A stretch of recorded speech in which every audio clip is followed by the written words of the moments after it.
I think we need to show these kind of the advantages of these low-cost technologies. Green growth can also be a strategy at the time of economic crisis. I remember back in 2008, 2009, when the global crisis happened, U.S. had a huge stimulus packet of $787 billion. 12% of that was renewable energy, clean energy types of investment. China had almost about $218 billion it spent in clean energy, renewable energies at that time. Japan had about $12 billion, if I remember right, and Korea did what they call the New Green Deal, about $30 billion plus, $38 billion plus. They were not only promoting the green growth that time, they were also creating green jobs. As Korea at that time said, they will create 450,000 green jobs, and they even estimated that Asia would need about 50 million green jobs in the next, by 2050 type of scenario. So we've seen increasing interest also in the finance, in the private sector. In fact, some of the green activities in the ADB are more through the private sector than to the public sector, especially in terms of the solar and the wind and other kind of energy projects. Now, I don't need to mention that Asia is already at the forefront. We all know Japan is already contributing quite a bit in terms of both in technology and resources for this. And at least the ADB you found it extremely helpful in promoting some of what we get from the developed countries to our developing countries. Second, China is already, as we know, doing extremely well in terms of the solar energy. We have data to show that their photovoltaic cell has increased from 1% to 35% in just 8 years. Korea has a very comprehensive action plan, and India has also got a very outstanding program, which was mentioned yesterday. Even the smaller countries, as we see in Asia, like Maldives, wants to become a carbon neutral country by 2020. So there's a lot of interest among the Asian countries to do that. So at a time like this, the ADB has a special role in terms of demonstrating and catalyzing these wishes of the government and see what we can do in terms of providing resources, providing some catalytic role, show some demonstration projects, etc. And let me mention a few of these. We took, our bank's objective is poverty reduction. That's the ultimate goal. And there are a few things we do to do that. One is inclusive growth. It's just not growth, inclusive growth. Next is environmentally sound investments, not environment as next to development or but it is a business for the Asian Development Bank. Today we do about 50%, more than 50% of our investment is in environment, about $7 billion out of the $15 billion. But we also noted that in an organization like us, it is important to have some target and move certain areas. So we took a decision to really have an Asian Solar Initiative program. And let's say we do about 3,000 megawatts by 2013. Today, clean energy program is about $2 billion a year, which is about 20% of the bank lending. It's possible. So we're trying to quadruple the wind energy just to demonstrate to the region that it is doable.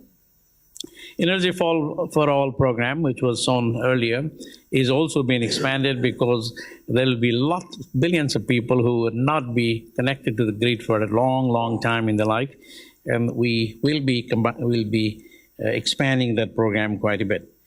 Demonstrating some very high-tech projects. For example, at the moment, we're trying to do an integrated gasification combined cycle project in China. This is the first time that we're trying for a carbon capture in a developing country in the world. It's the first in a developing country in the world. And let us see if this works. We have the opportunity of providing such technologies elsewhere. Also important for us is how to change our transport portfolio. This has been for some time bothering us. And so in Rio, we announced among the 8 multilateral agencies a $175 billion program for the next 10 years. Our contribution to that is about $30 billion. How to move from conventional transport to new types of investments for public mass transit, railways, rapid bus transit, e-vehicles, etc., sectors, and this is a major task ahead of us, but we're committed to move along this line. And another challenge that's for us, and probably for the rest of the Asia, is how to get this adaptation work done right. There's a lot of discussions, we know, but when you actually start looking at the information, data, and etc. that you need at the local level for investment, there is not much. So a major program on that will be initiated in future. We also believe that maintaining natural capital, such as forest, biodiversity, fresh water, and coastal and marine ecosystem is essential to making green economies a reality, and this is being added in the bank program for future. There's a lot to do in Asia. Yesterday we heard about the need for green buildings, and take the opportunities in Asia. So we experimented our own building, which is about 20 years old by now, and I just got convinced that it's possible to turn into green. We have a green certificate on this LEED, and Dr. Nathan, who was helping on this one, is right here. But this has helped to move, and this has been the only building in the whole of Philippines, 20 years old, which really has a green level. But the idea was that this can demonstrate to the rest of the country that it is doable.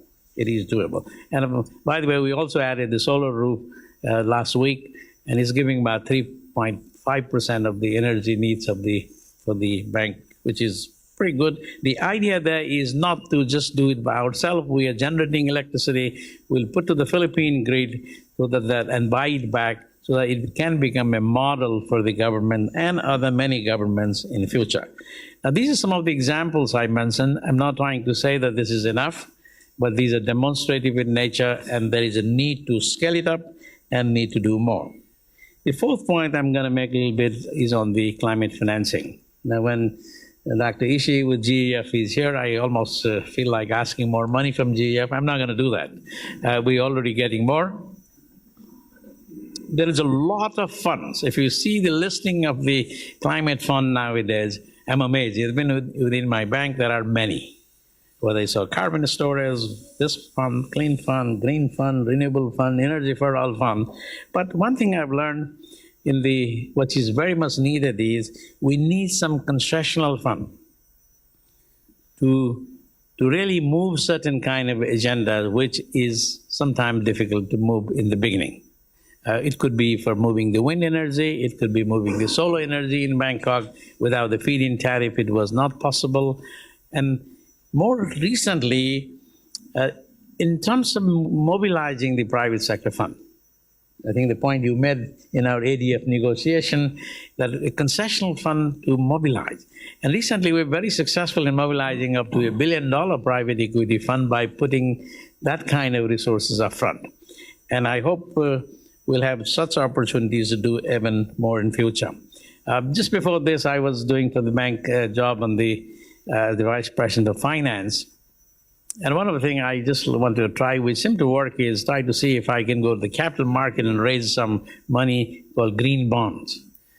And we were able to raise about almost $1.53 billion, quite a bit here in Japan, just for water and clean energy bond. So there is this market that exists as well, which we have not tapped in future. I'm not going to talk more, but Ishi-san, when you get to Washington, we'll talk more. My fifth point is on knowledge-led growth, particularly for the middle-income countries. To move to the next layer, I think our research and our studies has shown that, one, the countries need to be in the knowledge-led economy. And this is very clear if you look at some of the OECD's countries and the OECD's report, how they have been able to move into that. We are also increasingly seeing this as a request from the governments. When we go to the governments and say, here is our relatively cheaper money, these middle-income countries are asking, not only your money, what else?